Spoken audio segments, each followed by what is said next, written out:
Allô, allô, allô, gloire à Jésus, gloire soit rendue à notre Seigneur, le Tout-Puissant. Je vous souhaite la bienvenue sur notre chaîne, une autre dimension avec Christ. Alléluia. Si tu es connecté, alors je voudrais nous donner quelques minutes pour inviter nos amis. Aujourd'hui, nous sommes à la fac et nous allons inviter nos amis. Nous allons inviter nos amis. Alléluia. Donc, je vais sur ma page. Je ne vois pas encore la page pour pouvoir inviter. Alléluia. Alors, nous allons inviter nos amis pour se connecter avec nous. Alléluia. Aujourd'hui, c'est la fac et je suis très heureuse d'être là sur cette plateforme qu'on a l'habitude de voir. Ça fait au moins je dirais, quelques jours, on n'a pas vu, mais nous sommes de retour et tout. Et nous rendons grâce à Dieu. Nous sommes allés célébrer les 25 ans d'anniversaire de notre évêque. Et voilà, nous sommes de retour à la maison pour continuer l'œuvre.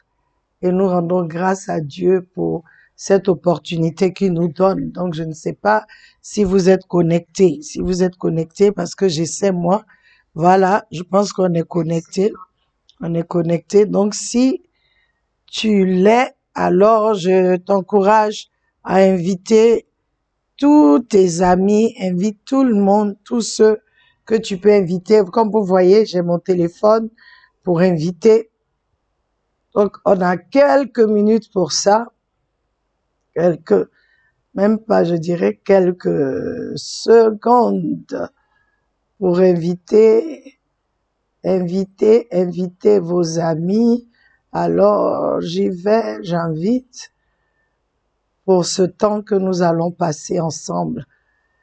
Et alors, j'ai un truc à vous dire que je disais à Willow ici que j'ai un nouveau chant. Et ça, c'est pendant que j'étais dans l'avion que le Seigneur m'a inspiré.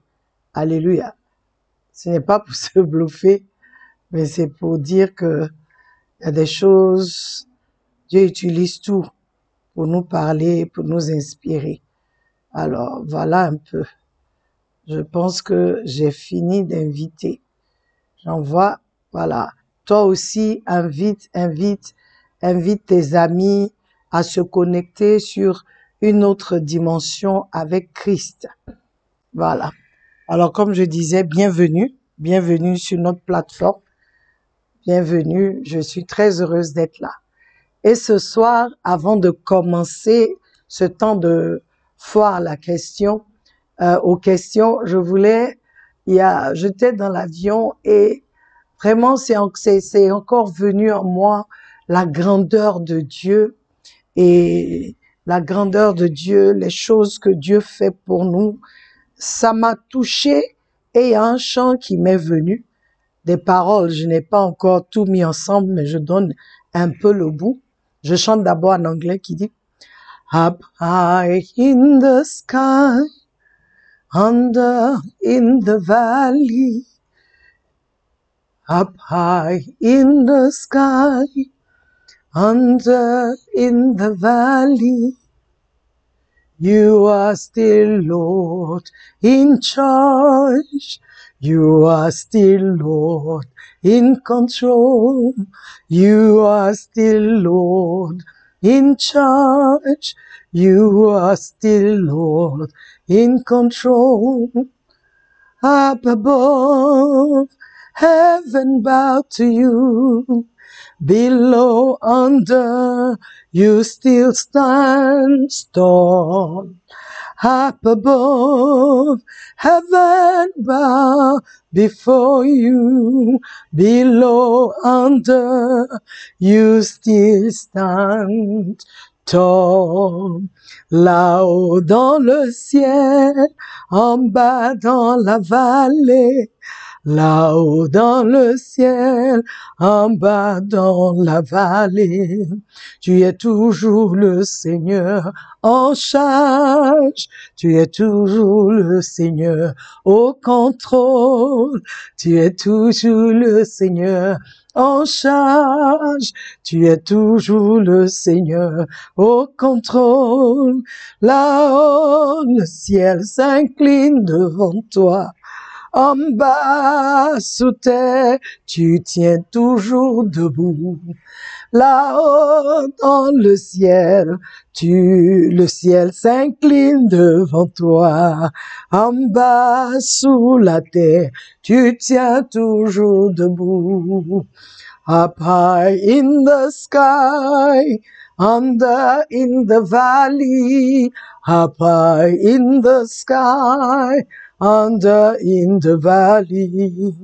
You are still Lord in charge. You are still Lord in control.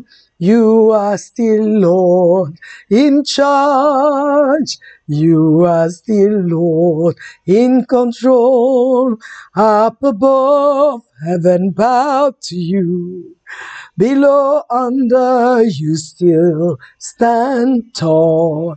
Up above, heaven bowed before you. Hey, under, below, you still stand tall. Alors, je sais que ce chant va encore bénir parce que ce chant dit tout simplement, là-haut, je l'ai dit, dans le ciel, en bas, dans la vallée, tu es toujours Seigneur, tu es toujours au contrôle.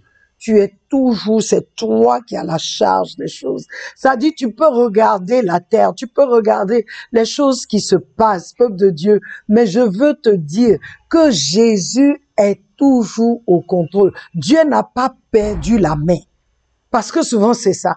On se dit, mais est-ce que Dieu est là? Mais il est là. Ce chant me disait, quand je regardais le ciel, je regarde les nuages, je regarde en bas, je dis, mais attends, Dieu est toujours au contrôle, toujours en charge.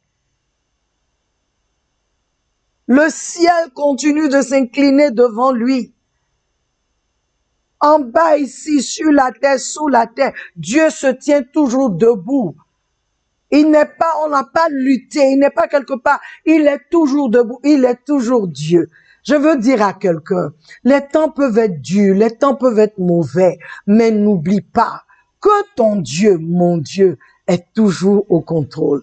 Up high in the sky, under in the valley, up high in the sky, under in the valley, you are still Lord in charge. You are still Lord in control.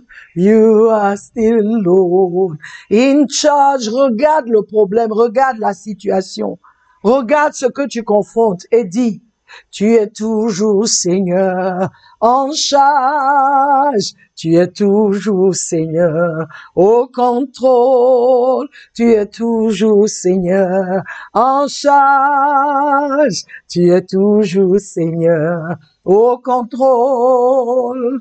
Là-haut dans le ciel, tu règnes toujours. Sur la terre, tu règnes. Sous la terre, tu règnes toujours. Hey, là-haut dans le ciel, dans la vallée, tu es toujours Seigneur en charge, toujours Seigneur au contrôle. Alléluia. Vous pouvez voir comment je suis contente quand le Seigneur me donne comme ça des lyrics qui sont bons. Hein? Aujourd'hui, là, on entend plein de choses. Mais je préfère toujours, je dis au Seigneur, je veux des lyrics qui parlent de lui, qui montrent sa grandeur, qui disent comment il est. Parce que c'est ce que je vais dire là. C'est ça mon être va voir. C'est ça que mon cœur va croire, mon cœur va s'attacher. Alléluia. Ce n'est pas, souvent quand ça va pas, tu prends des trucs, oh Seigneur, entends ma voix, des trucs de pitié là, non. Quand c'est difficile là, élève la voix, tu dis, là-haut dans le ciel, en bas dans la vallée, tu es toujours Seigneur en charge, tu es toujours Seigneur au contrôle, là-haut dans le ciel, les cieux se prosternent devant toi, en bas sous la terre, tu es toujours Seigneur, tu tiens toujours la tête, ta tête est toujours levée. Alléluia. Que Dieu vous bénisse, que Dieu, en tout cas, que ce chant provoque chez quelqu'un un mécontentement, c'est-à-dire une colère contre les ténèbres, une colère contre la situation que tu traverses, une colère sainte. C'est-à-dire tu te dis, mais attends, j'étais en train de me morfondre, de douter, mais là-haut, mon Père a fait des cieux son marche, il a fait des cieux son trône et la terre son marchepied. Donc, qu'est-ce qui peut me résister, m'opposer jusqu'à ce que j'oublie que mon Dieu est Dieu? Non, il est Dieu dans les cieux, sur la terre, sous la terre, il reste Dieu. Alors, peuple de Dieu, aujourd'hui, c'est la Pâque. Mardi dernier, nous avons parlé de Luc 18, Luc 8, j'espère que je me trompe pas. On a parlé de où le Seigneur dit, le Seigneur nous dit, et quand il viendra, il dit, trouvera-t-il la foi? Trouvera-t-il la foi? Il dit, néanmoins, quand le Fils de l'homme viendra, et on a dit qu'il viendra certainement. Il dit, mais quand je viendrai, est-ce que je trouverai la foi sur la terre? Et nous avons parlé de cela. Nous avons dit que la foi sur la terre, c'est pas un électron libre qui se promène, mais c'est Dieu veut dire, est-ce que je vais trouver? Le Seigneur Jésus disait, est-ce que je trouverai des gens qui m'attendent? Est-ce que je trouverai des gens qui m'attendent, qui croient en moi encore, qui croient en moi, qui ont la foi en moi, qui me font confiance? Et alors, nous avons eu ici deux questions, donc on va vite finir. La première question, c'est de la part du frère Innocent Didier qui est à la Riviera Palmeraie. Voici ce qu'il dit. Bonsoir, pasteur. Ma question est la suivante. Quand Jésus reviendra, il regardera les cœurs purs ou les personnes qui ont la foi? Désolé, mais je suis un peu mélangée. On peut avoir un cœur pur, mais sans avoir la foi. C'est un obstacle pour le salut. Alléluia. Merci beaucoup, Innocent. Bonsoir, que Dieu te bénisse. Innocent, la parole dit que celui qui peut voir Dieu est celui qui a le cœur pur. Matthieu 5, 8 dit, bénis sont les purs de cœur. Quand Jésus parlait des béatitudes, il dit, bénis sont les purs de cœur, sont ceux qui ont un cœur pur, car ils verront Dieu. C'est quoi être pur de cœur? Cela parle, Matthieu, de l'authenticité. Un cœur qui est vrai avec Dieu, parce qu'il croit que Dieu est. Un cœur qui veut plaire à Dieu. Donc, quand on dit que ton cœur est pur, là, c'est que c'est le cœur qui est vrai devant Dieu, qui est authentique devant Dieu, qui n'est pas superficiel, qui ne ment pas à Dieu. C'est un cœur qui vient pur devant lui, qui reconnaît. Tu comprends? Il reconnaît. Un cœur qui fait ce qui plaît à Dieu. Maintenant, voici 1 Jean 3, 2, 3 qui dit, bien-aimés, nous sommes maintenant les fils de Dieu. Et ce que nous serons n'est pas encore apparu. Mais nous savons que quand il apparaîtra, nous serons semblables à lui, car nous le verrons comme il est, et quiconque a cette espérance en lui se purifie lui-même comme lui, Dieu est pur. Selon cette parole innocente, il y a une connaissance qui donne de l'espérance et cette espérance nous amène à poser une action. Et cette action, c'est se purifier comme Dieu est pur. Se purifier. Alléluia. Se purifier comme lui, il est pur. Donc, innocent, avoir un cœur pur dénote une prise de conscience de ce que Dieu est, de qui Dieu est. D'abord, la connaissance de son identité soi-même et la crainte de Dieu, de ce Dieu-là que l'on connaît. Un cœur pur est un cœur qui a la foi en Dieu, innocent. Un cœur pur est un cœur qui veut plaire à Dieu. Donc, tu peux pas dire mon cœur est pur. Ton cœur est pur basé sur quoi? Ton cœur est pur basé sur la connaissance de Dieu. Ton cœur est pur parce que tout ce que tu fais, c'est à la lumière de la parole. Tout ce que tu fais, c'est basé sur ce que Dieu dit. Donc, Dieu dit là, voici quelqu'un qui a un cœur pur. Quelqu'un qui agit selon moi. Quelqu'un qui agit dans ma crainte. Quelqu'un qui fait les choses. Si tu continues de lire dans le psaume, on te dit un cœur pur, après on te parle de main innocente et tout, parce que c'est le cœur pur qui t'amène à agir, à réagir. Et ta réaction est selon la parole de Dieu. Si tu crains Dieu, tu vas réagir selon ce que Dieu dit, selon ce que Dieu fait. Donc le cœur pur, tu peux pas dire j'ai un cœur pur mais je n'ai pas foi en Dieu, c'est faux. C'est pas possible, selon la parole. Selon la parole, un cœur pur, c'est quelqu'un qui cherche à faire la volonté de Dieu. C'est quelqu'un qui craint Dieu. C'est un cœur qui cherche à plaire à Dieu. Et Dieu trouve que ce cœur-là, il est pur. Parce que ce cœur-là, sinon, souviens-toi, c'est le Seigneur même qui dit dans Jérémie 17, le cœur de l'homme, il dit le cœur de l'homme est mauvais. Dieu dit le cœur de l'homme est mauvais. Voici le constat de Dieu concernant le cœur de l'homme. Il dit le cœur de l'homme est mauvais. Il dit même pas mauvais, il dit il est désespérément mauvais. Qui peut le connaître? Mais lui, Dieu, il pèse les motivations du cœur. Tu comprends? Donc, c'est qu'il est en train de dire. Si Dieu dit que ton cœur est pur, c'est que Dieu il a fait, il a pesé, il a vu que ce cœur-là cherche à faire ce qui lui plaît. Donc, ce n'est pas, ne regarde pas la pureté du cœur avec une autre définition. La pureté du cœur vient de ce que Dieu dit.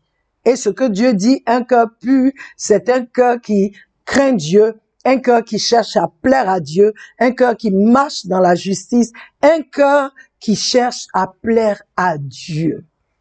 Et cette connaissance, ce cœur-là, il le fait parce que il connaît Dieu et il se connaît. Il connaît son identité. Voilà un peu. Voilà. Donc, j'espère que innocent, ça va, que Dieu te bénisse.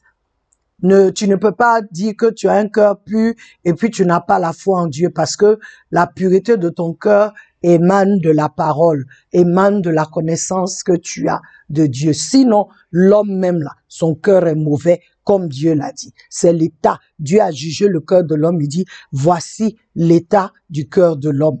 Il est désespérément mauvais. Qui peut le connaître? Donc, il donne encore le cœur pur, ce que le cœur pur est. Selon Dieu, pas selon les hommes. Parce que Dieu juge ce que les hommes ne voient pas. Donc, tout ce que tu fais, Dieu peut juger que ton cœur est pur parce que tu l'as fait basé sur lui, sa connaissance, dans la crainte de Dieu. Tu as agi. Donc, tu vas voir quelqu'un qui a un cœur pur, tu verras comment cette personne réagit. Il y a des gens qui font semblant. Mais c'est pas de ça que Dieu parle. Voilà. Sois béni. Alors, la deuxième question, c'est, bonjour pasteur, j'ai une question qui me taraude l'esprit. En tant que chrétien, je suis confronté à une interrogation concernant 2 passages bibliques qui, à première vue, semblent se contredire. Je suis convaincu que la parole de Dieu est cohérente et que ces versets ont une explication harmonieuse. Bon. Je vois que le frère lui-même a donné la réponse, mais bon, on continue. Ézéchiel 18, 20. Il dit, voici ce que Ézéchiel 18, 20 dit. L'âme qui pêche, c'est celle qui mourra. Le fils ne portera pas l'iniquité de son père et le père ne portera pas l'iniquité de son fils. La justice du juste sera sur lui et la méchanceté du méchant sera sur lui. Exode 25, ça c'est ce que j'ai lu, c'est Ézéchiel 18, 20. Maintenant, nous allons lire Exode 25 qui dit, tu ne te prosterneras point devant elles et tu ne les serviras point, car moi, l'Éternel, ton Dieu, je suis un Dieu, un jaloux, qui punit l'iniquité des pères sur les enfants jusqu'à la 3e et la 4e génération de ceux qui me haïssent. Voici la question. Il dit, ma question est la suivante. Comment comprendre ces deux versets ensemble? Comment concilier l'affirmation d'Ézéchiel selon laquelle chacun est responsable de ses propres péchés avec l'affirmation de l'Exode selon laquelle Dieu punit l'iniquité des pères sur les descendants? Alors, nous allons lire ce passage ensemble. Nous allons lire ce passage qui dit ici, Ézéchiel 18, on va lire Ézéchiel 18 parce que Ézéchiel est avant, Exode est avant Ézéchiel. Donc, lisons un peu ce que dit Ézéchiel. Mais on va pas aller au verset 20, on va commencer au verset 1 pour bien comprendre. Il dit, la parole du Seigneur vint à moi de nouveau disant, que voulez-vous dire, vous qui utilisez continuellement ce proverbe concernant le pays d'Israël en disant, les pères ont mangé du raisin vert et les dents des enfants en sont agacées. Et c'est un proverbe, ce que dit Ézéchiel ici, c'est ce que Exode a dit. Que Dieu dit, les enfants vont, c'est-à-dire de la 3e jusqu'à la 4e génération, vont payer pour les péchés l'iniquité des pères. Mais voici ce que Dieu dit ici. Il dit, que voulez-vous dire, vous qui utilisez continuellement ce proverbe concernant le pays d'Israël, en disant, les pères ont mangé du raisin et les dents des enfants en sont agacées. C'est-à-dire, les pères ont mangé, ce sont les enfants qui payent le prix.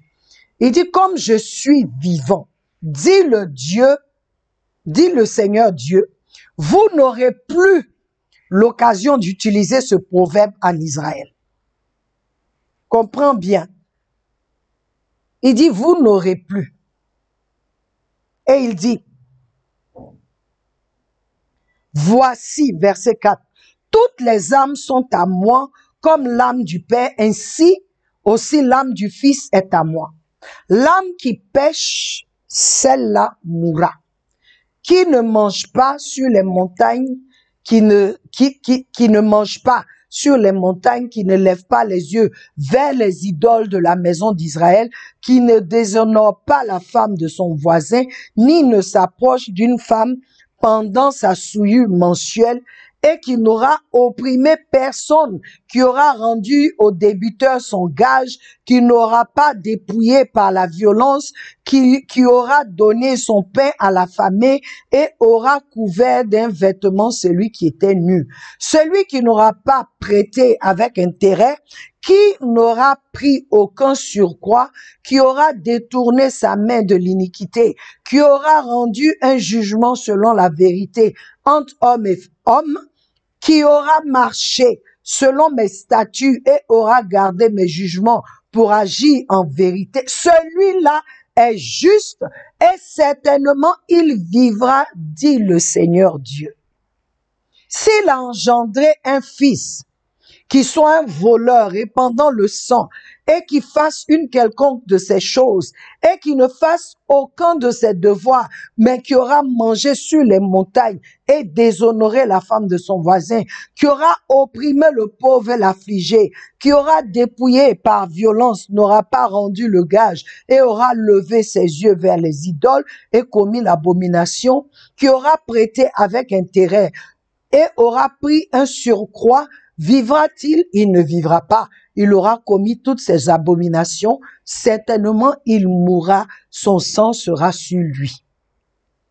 Mais voici, s'il engendre un fils qui voit tous les péchés que son père aura commis et qu'il tienne compte et ne fasse pas de semblables choses, qu'il n'aura pas mangé sur les montagnes, ni n'aura levé ses yeux vers les idoles de la maison d'Israël, qui n'aura pas déshonoré la femme de son voisin et n'aura opprimé personne, n'aura pas retenu le gage et n'aura pas dépouillé par violence, mais aura donné son pain à l'affamé et aura couvert d'un vêtement celui qui était nu, qui aura détourné sa main du dessus du pauvre, qui n'aura reçu ni usure, ni surcroît, qui aura exécuté mes jugements et aura marché selon mes statuts, ne mourra pas pour l'iniquité de son père, certainement il vivra.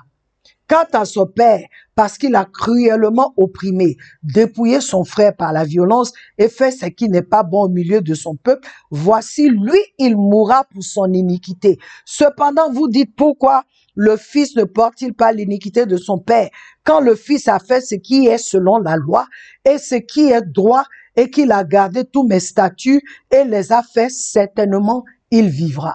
L'âme qui pêche, elle mourra.